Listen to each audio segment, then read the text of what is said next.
Il y a un autre modèle de gars que moi j'ai surnommé les non-jaloux. C'est-à-dire, eux, ils ne sont pas jaloux. Hein. Qui te drague, tu es allé dans combien de rendez-vous, qui a payé ça pour toi, qui loue ta maison, qui t'a donné l'argent puis tu t'es stressé, qui a fait ça pour toi. Il sait que toi, tes revenus, là, la vie que tu mènes, là, ce n'est pas conforme à tes revenus. Il sait que la vie que tu mènes, là, c'est au-dessus de tes revenus. Mais si tu as demandé, là, c'est là que tu as menti, non? Il ne te demande pas, il est serein. Lui, il sait que quand il a envie de te voir, il t'écrit bébé, vacances. En même temps, tu es là. Hein? Il n'a rien à te donner. Il y a déjà un bailleur dans le noir là-bas. Lui, il est là, il est en bas, il profite. Il ne te demande pas l'argent forcément. Hein. Ce n'est pas les gigolos qui disent chérie, donne-moi ça. Non, pas forcément, mais lui, tu es son mousseau. Hein? Lui, n'est pas jaloux, quoi. Si il a besoin de toi, tu t'habilles bien chic. Si c'est Bella qui a payé habit là pour toi, c'est pas important. Hein? Tu t'habilles bien chic, tu portes une belle perruque et puis tu le suis. Et puis lui, maintenant, ses amis faux types comme lui, là, des psychologies, là, ils sont assis dans les bistrots, dans les restaurants de bas quartier, les maquis, je ne sais quoi, sale, là. Et puis tu es là-bas, tu rentres là-bas maintenant, la pauvre. Et puis il dit, les gars, c'est mon mousseau qui est là. Hein. Et puis on dit, attends, c'est toi qui manges ça? Ouais, le gars, t'es un dur. Et puis tu vois, il gonfle ses épaules comme ça. C'est toute sa vie qui est là. Hein. Pendant ce temps, toi, peut-être tu fais une autre vie là-bas et tout.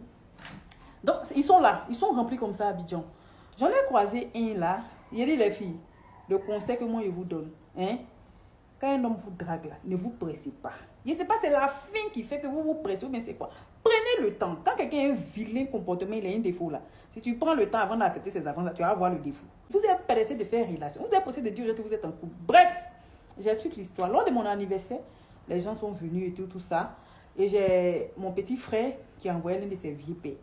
Il dit, ah, ma grande soeur, voyez mon vieux père, ça c'est mon vieux père et tout ça. Il avait la présentation et tout. Donc, on a échangé les numéros, le courant est passé et tout. Donc, en semaine, il m'a appelé. Donc, un jour, il a demandé à ce qu'on ait vraiment une conversation vraiment sérieuse.